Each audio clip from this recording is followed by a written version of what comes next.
acabamos con un asunto alucinante. Un verano en la feria del pueblo, a ti te llama la atención algo que había una tómbola. ¿Qué era eso?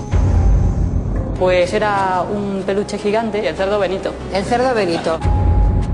Yo creo que hay que enmudecer ante la historia que a continuación exponemos. Estuve toda la semana tirando boletos en la tómbola. Es una adicta al juego. Le comento al muchacho de la tómbola, digo, mira, ¿no tienes tú algún boleto de esos premiados ahí debajo del mostrador? Y me dice el muchacho, bueno, venga, dame 2.000 pesetas y te lo puedes llevar. Ese es un chorizo, hombre. Entonces, entre las 6.000 que me había gastado y las 2.000 que le di, pues fueron 8.000 pesetas.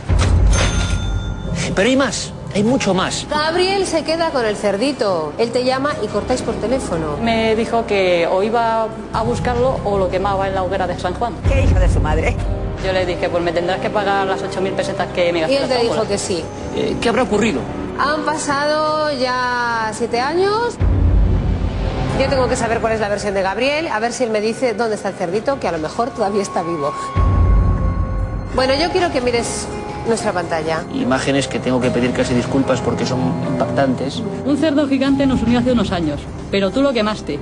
Tienes que pagarme los 48 euros que me costó. Pues que espere sentada esa señora. El impacto ha sido brutal. Yo dije que no iba a venir a hablar de mi vida privada. Eso es una parte de mi vida privada que yo quiero olvidar. Y van a comprender por qué de tanto horror y tanta angustia. Se le antojó a la señora un cerdo de peluche que tuve que cargar yo como medio kilómetro con el cerdo, humillándome. ¿Pero qué pasó con el cerdito? Esa es la gran pregunta.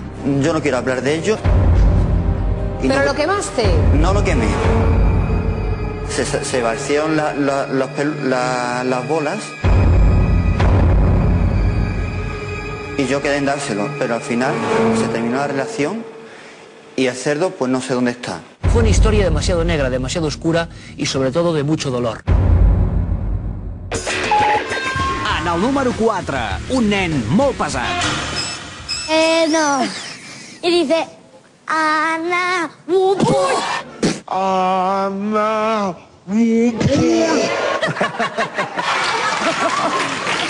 Ana, tú te fueras, no me fueras de otro mago.